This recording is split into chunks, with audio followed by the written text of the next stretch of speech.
नमस्कार साथियों। आज 1 जनवरी है। Happy new year. 1 जनवरी 2023। आने वाला नव वर्ष आप सभी के लिए मंगलमय हो।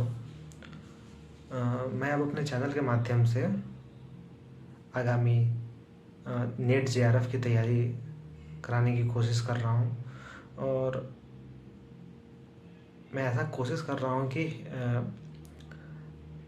आपको तैयारी के साथ साथ मेरी भी तैयारी होती रहे। मैं प्रतिदिन ऐसा कोशिश करूँगा कि एक वीडियो हिंदी नेट जेआरएफ के प्रति ज़रूर डालूँ, और उस सिलसिले का आज ही से शुरुआत करते हुए मैं आज हिंदी नेट जेआरएफ की सिलेबस पर चर्चा करने जा रहा हूँ। मुख्यतः हिंदी नेट जेआरएफ में 10 इकाइयाँ हैं। 10 कुछ छोटी कुछ बड़ी इकाइयाँ हैं। इन इकाइयों से प्रश्न आता है, 100 प्रश्न आते हैं। कायदे से तो देखा जाए प्रत्येक इकाई से 10-10 प्रश्न आने चाहिए, लेकिन ऐसा होता नहीं है। प्रश्नों का जो बंटवारा है वो ज़्यादा यूनिफॉर्म नहीं है। किसी खंड से ज़्यादा प्रश्न आ जाते हैं और किसी खंड से कम प्रश्न आ जाते हैं, तो वो किस्मत की बात है। और इसलिए प्रत्येक इकाई पे बराबर ध्यान देना बहुत ज़रूरी है। पहले इकाई में है हिंदी भाषा और उसका विकास। इसमें हिंदी की ऐतिहासिक पृष्ठभूमि, हिंदी के हिंदी बनने की प्रोसेस, संस्कृत से कैसे वैदिक संस्कृत से लौकिक संस्कृत बना, लौकिक से पाली प्राकृत अपभ्रंश होते हुए हिंदी अपने मौजूदा स्थिति में आई, इन सब चीज़ों की इस यूनिट में चर्चा होती है। इसमें हिंदी की ध्वनि का वर्गीकरण होता है, शब्दों का वर्गीकरण होता है। तो हिंदी का लगभग इसमें व्याकरणिक संरचना और थोड़ा बहुत भाषा विज्ञान को कवर किया जाता है। दूसरी यूनिट में सीधे हम आ जाते हैं हिंदी साहित्य के इतिहास में। और हिंदी साहित्य के इतिहास में हिंदी साहित्य के उद्भव से लेकर उसके विकास तक, यानी कि जो साहित्य बनने की प्रक्रिया थी वहाँ से शुरुआत होता है, और समकालीन हिंदी साहित्य तक, यानी कि लगभग 2000 ईस्वी तक एक क्रम आता है।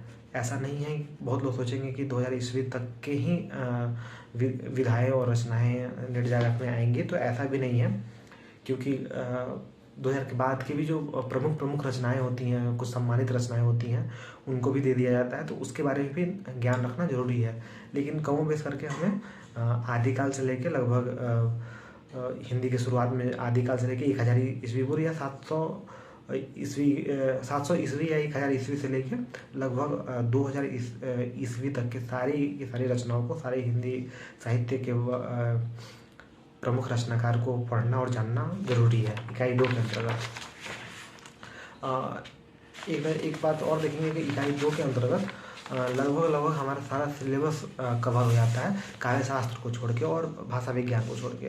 तो इकाई 2 बहुत महत्वपूर्ण है। तो कोई भी प्रश्न अगर आता है तो इकाई 2 से अप्रत्यक्ष और प्रत्यक्ष रूप से संबंधित जरूर होता है।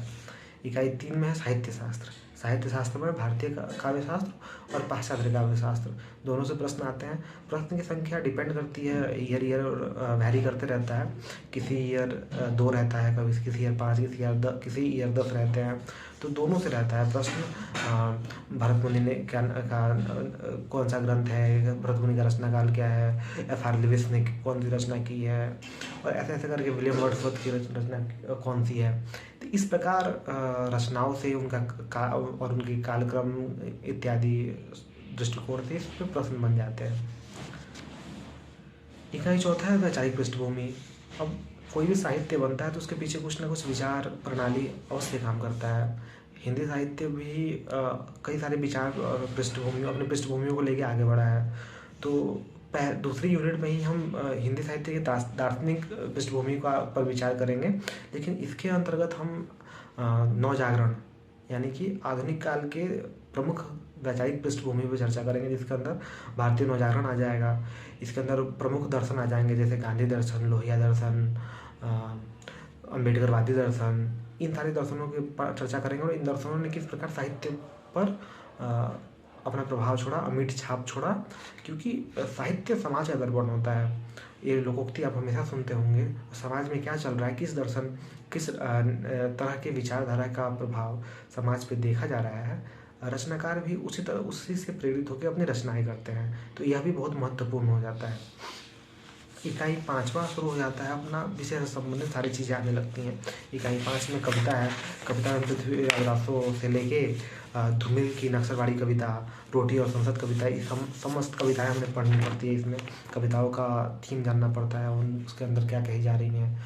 कई बार क्या प्रायः इन कविताओं के भीतर से प्रश्न आते हैं और बिना इन कविताओं को पढ़े संभव नहीं है कि हम उसे बना पाएँ। इकाई 6 के अंतर्गत उपन्यास है।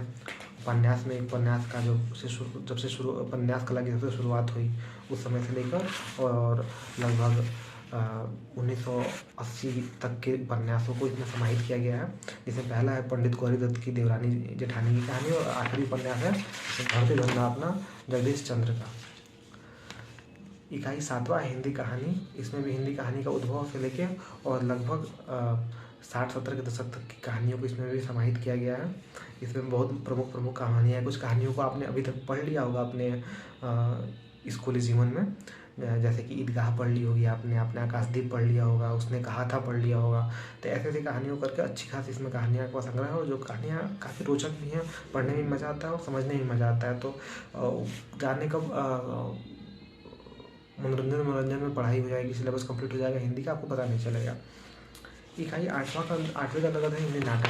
नाटक ऐसी विधा है जो हिंदी साहित्य में या यूँ कहें कि भारतीय साहित्य में सबसे पहले लिखी गई। नाट्य शास्त्र भी सबसे पहले लिखा गया जिसमें नाटक की विवेचना की गई। नाटक एक दृश्य काव्य होता है, दृश्य रचना होता है।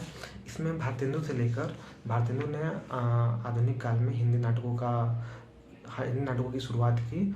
हालांकि इसके शिखर पुरुष प्रहलाद माने जाते हैं, तो भी हम भारतेंदु के नाटकों को, प्रसाद के नाटकों को, धर्मवीर भारती आदि महान नाटककारों के नाटकों को हम इसमें अध्ययन करेंगे। 9वां यूनिट है हिंदी निबंध। हिंदी निबंध तो योग प्रत्येक साहित्य में एक वैचारिक आधार प्रदान करता है। वैचारिकता का आदान प्रदान निबंधों के माध्यम से ही होती है। निबंधों के माध्यम से ही आलोचनात्मक उपदेश दिए जाते हैं और आलोचनात्मक मान्यताएं स्थापित की जाती हैं। तो निबंधों को पढ़ना, उनकी परंपरा को जानना बहुत ज़रूरी हो जाता है। ऐसे में निबंधों का भी वही सिलसिला है आदिकाल से लेके और लगभग 70-80 के दशक तक की निबंधों का इसमें समावेश किया गया है। प्रत्येक निबंध बहुत ज़रूरी है नीट जेआरएफ के लिए भी और हिंदी में आगे आप कुछ करना चाहते हैं उसके लिए भी। इकाई 10वां है, सबसे बड़ा इकाई है और कई छात्रों को इवन मुझे भी थोड़ा सा कठिन लगता है क्योंकि इसमें मोटी किताबें हैं और मोटी किताबें देखकर हम ऐसे ही डर जाते हैं। तो यह यूनिट है अन्य गद्य विधाओं की। इसमें आत्मकथा, जीवनी, रेखाचित्र, संस्मरण आदि बहुत सारी चीज़ें आती हैं और इस यूनिट से अच्छे खासे प्रश्न बनते हैं। उन प्रश्नों को डील करने के लिए इस यूनिट को जान लेना पढ़ना बहुत ज़रूरी होता है। तो मैं सोच रहा हूँ कि मैं प्रत्येक दिन इन 10 यूनिट में से किसी न किसी एक चीज़ को एक साथ सबको पढ़ना बहुत मुश्किल है। तो एक दिन करके अगर एक चीज़ें ही पढ़ेंगे तो अभी हमारे पास लगभग 2 महीने का समय है। 2 महीने से कम ही है, लगभग 48-49 दिन बचे हुए हैं। लेकिन अगर हम सूझबूझ और थोड़ा सा स्ट्रेटजी के साथ करेंगे तो हो सकता है कि अगले जेआरएफ में हमारा भी नाम हो। धन्यवाद और once again happy new year.